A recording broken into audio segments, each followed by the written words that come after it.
Hello, everyone. I want to welcome you all to the 18th Annual Tallgrass Film Festival. My name is Hannah Bothner, and I am the short film coordinator for the festival. Thank you all for watching and for tuning in to the festival. We also would like to extend a special thank you to all of our sponsors. We could not be doing this without you. If you were enjoying your Tallgrass experience, please let everyone know on Facebook and Instagram, tag us at Tallgrass Film, and use the hashtag Tallgrass2020. I'd like to welcome to the Zoom today, Director of the 17th Annual Tallgrass Film Festival Official Selection, Pizzoli, and the 18th Annual Official Selection that you just watched, Adeline the Great, Director Jessica Marie Segueros. Hi, welcome to the Zoom, Jessica. Hi.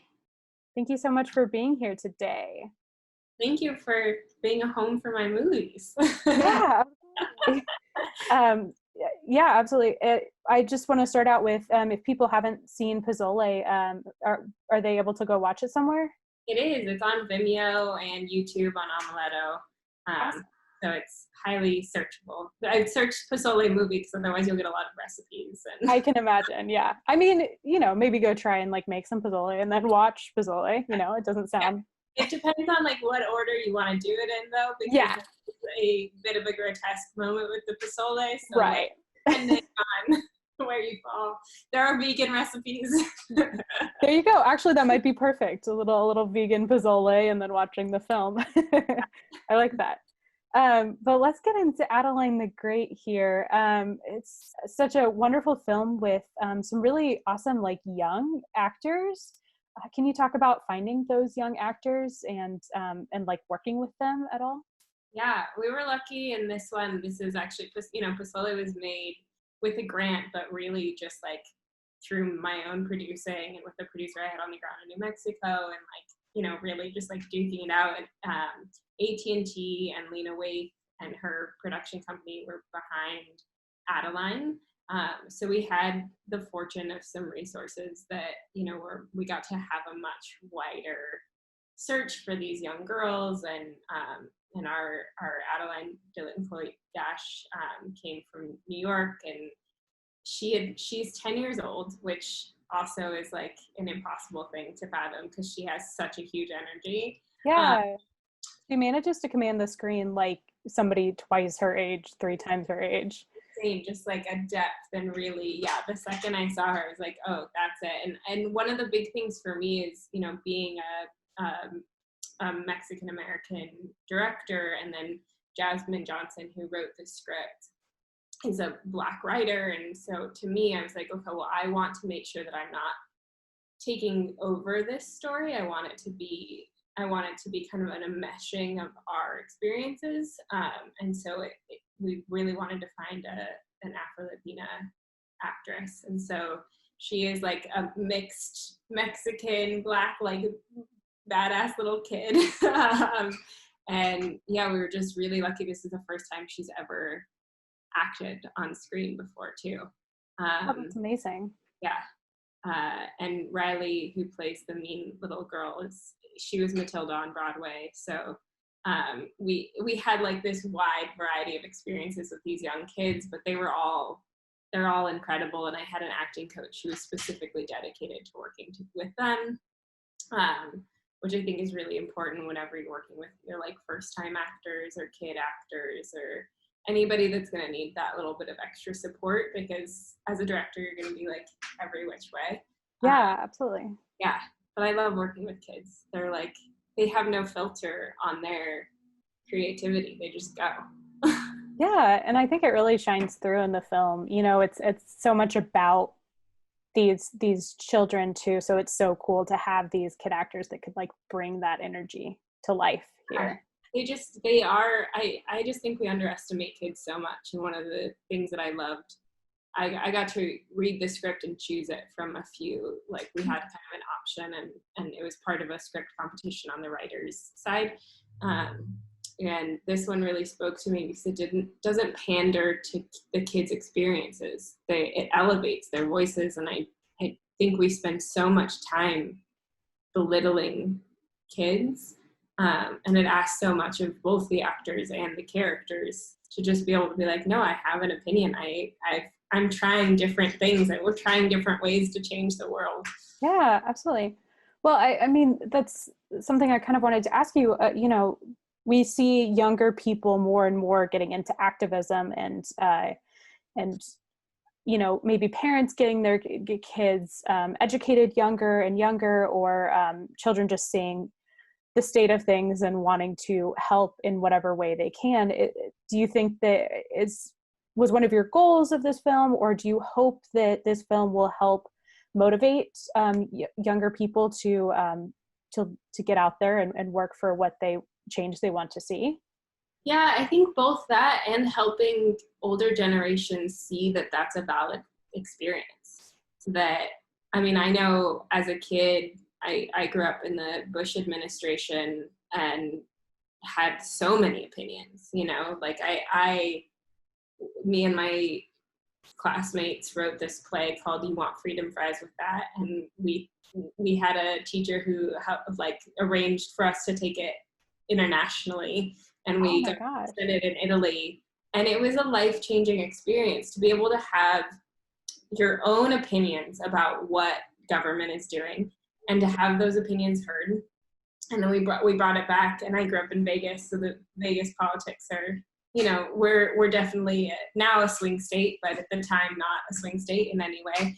And, you know, to really like challenge the belief systems of the people that that are running your world when you're a kid, it's just so important. It's something that I think I don't think that it's new. I just think that we have platforms where kids can actually be heard. Absolutely. And I definitely, it's really important that we're not just kind of pushing that into a corner and saying, well, you're young. Like the amount of times that I've been told, like, as you get older, you'll get more, don't worry, you'll settle down as you get older. Yeah. Conservative. And I feel like our whole generation is like, I don't know when that's happening, because now we're like, yeah, no system. Exactly.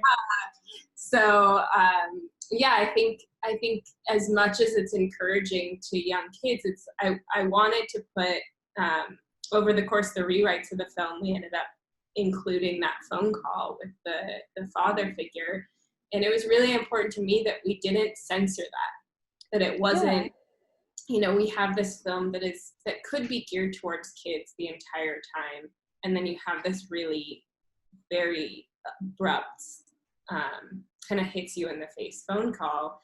And I wanted that to be a real message of it's not something small they're fighting. They're not just fighting the politics of the school. They're fighting a whole larger system of their voices being repressed.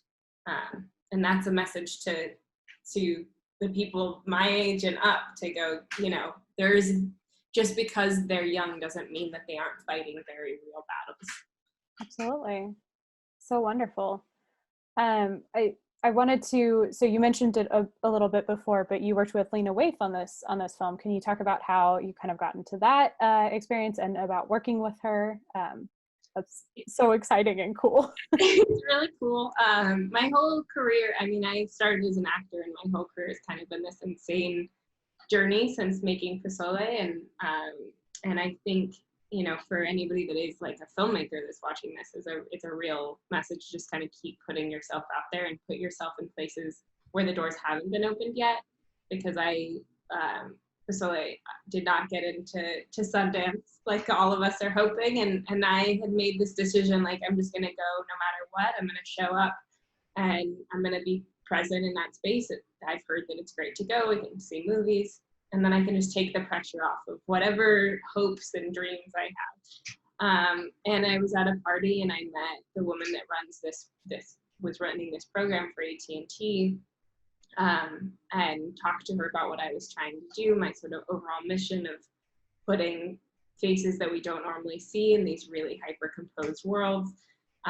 And she reached out like 3 months later, and I ended up pitching myself as a director and got to come into this program.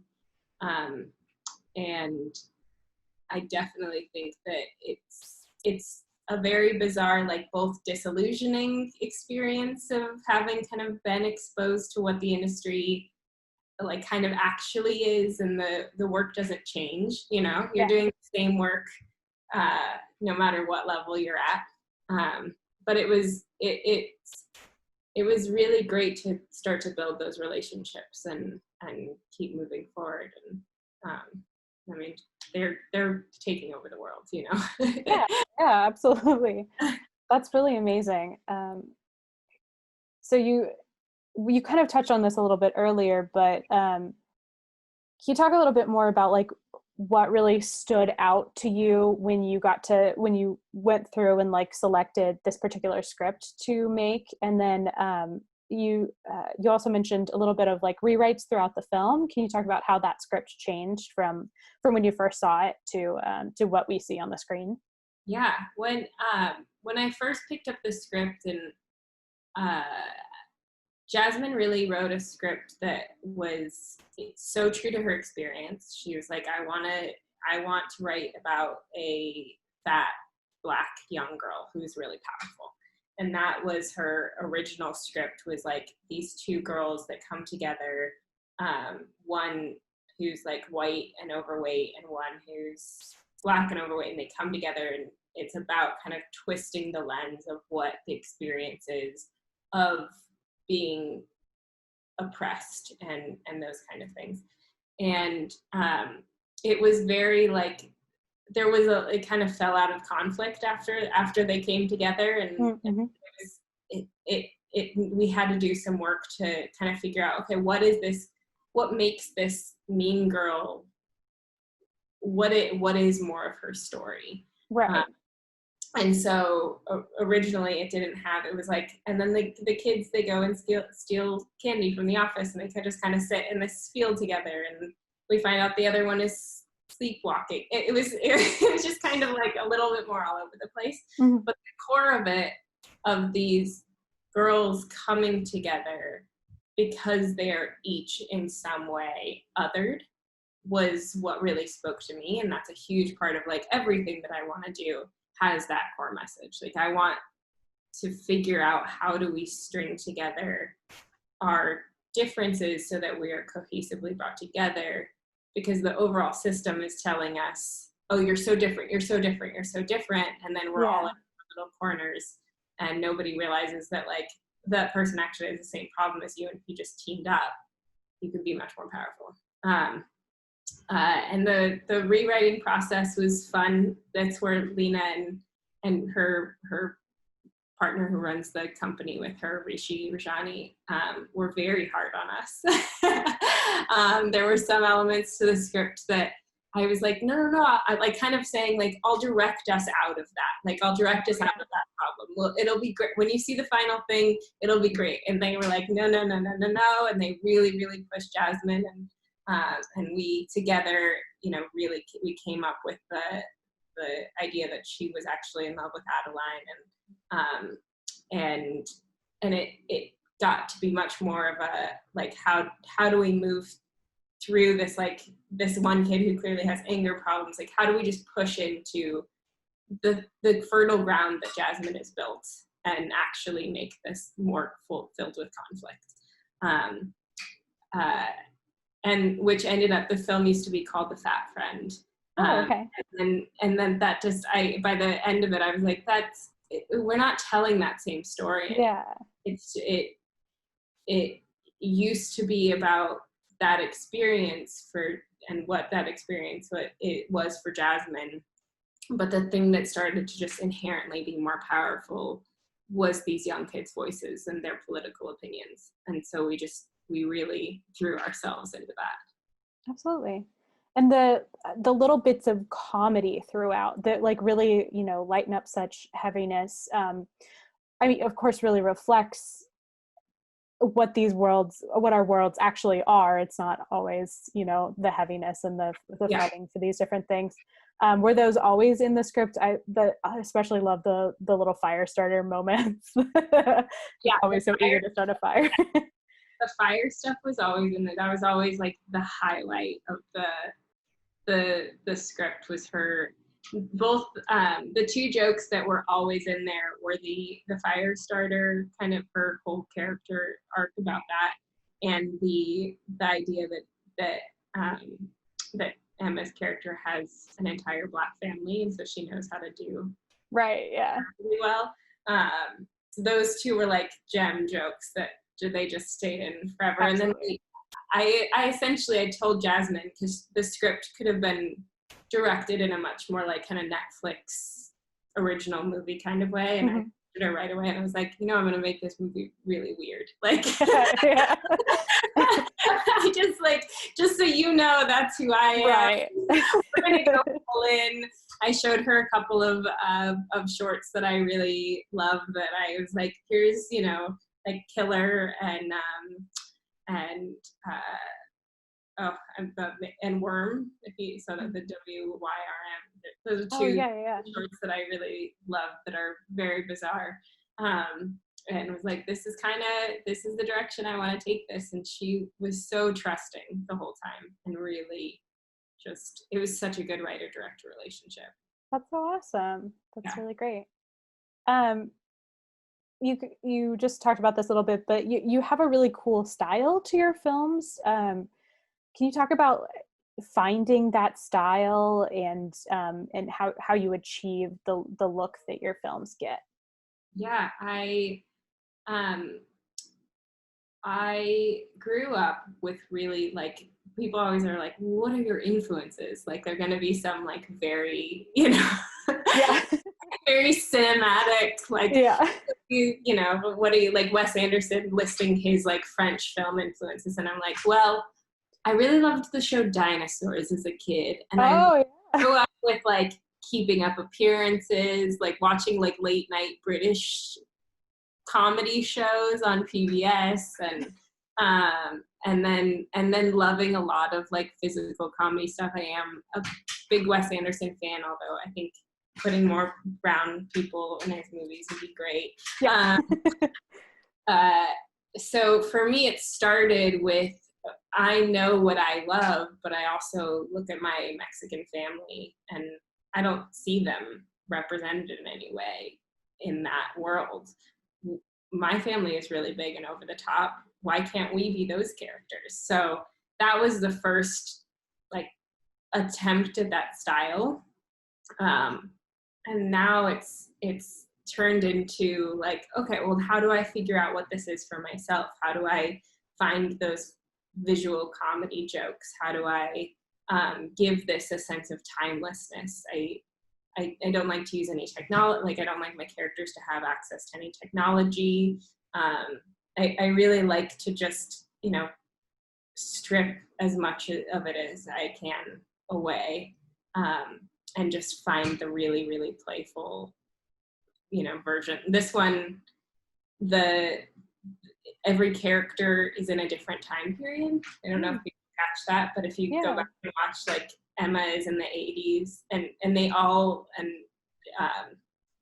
Dylan's character is, Adeline is in that like prime 60s civil rights era. Yeah. Our mean girl is like Hillary Clinton in the 90s. Yeah. So they all represent a different version of feminism and activism. And that came about really naturally, and it was one of those things. It was like, well, is this going to work? And you don't know until you try it. Yeah, absolutely. Yeah.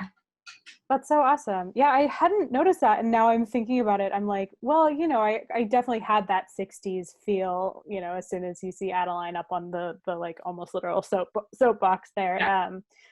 But yeah, I hadn't thought about the rest. That's so cool. It's fun because you just kind of go, okay, she's on her soapbox. She's got her old school, you know, her old school, what's the word? Megaphone, yeah. Yeah. And you just kind of go, okay, this is going to be a timeless film. And then you don't question when Emma walks in a tracksuit. You know, it's just kind of like, oh, okay, that fits. But Brent isn't recognizing like, oh, those are two completely different time periods. You just kind of, you let the story wash over you, which is what I think style should do in a film, right? It shouldn't be the first thing shouldn't be the only thing that you see. It's like the layer that we put over good storytelling. Yeah, and then makes it more or less cohesive. Hopefully. Yeah. Thank you so much for your film and for your time today. I really hope people enjoy it, because this has been a really great conversation. Love like getting more of a look into this film, into the making of it. What's next for the film? Any next steps? So the film is living online. It got a little direct TV. It's on direct TV too, if you want to go watch it there instead. But you should watch it at Tallgrass. After the fest is over, if you want to brag, you can go tell your friends that you can watch it there, but then brag that you watched it at Tallgrass first. Yeah, it's honestly the best thing about this has been being able to still like give the traction between the film. Like the film festival's experience is just so special. Like there's really nothing like it, and it's honestly like it's so hard to not be able to be going around and actually experiencing it in person. But I do think that the highlight is that we're still getting to do things like this. So it's in the ether now. But I'm working on my next film, which will be a Disney short. That's so exciting. So we're working on that right now, and we'll shoot this year, actually. For real. That's so exciting. Yeah, that's always an awkward question at the end of these. It's like, it's a very loaded question of like, okay, well, what's next for you? Because some people are like, I don't know. Yeah, that's so exciting. Is there anything else that you'd like to plug, that you'd like to send people to? No, just like go watch Pizzoli and look out for the next short on Disney Plus someday. Hey.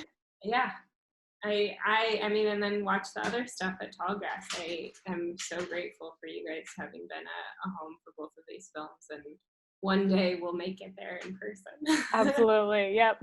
Yep. We hope, fingers crossed, next year, the year after. Yeah. We'll just like start in socially distant zone, and then year after year we can get a little bit closer. Yeah. Like, okay, now it's a 4 feet bubble. There we go. All right. Well, thank you so much, Jessica, and thank you all so much for watching. I hope you enjoyed this conversation, and check out everything else at the festival. Thank you. Thank you. Bye.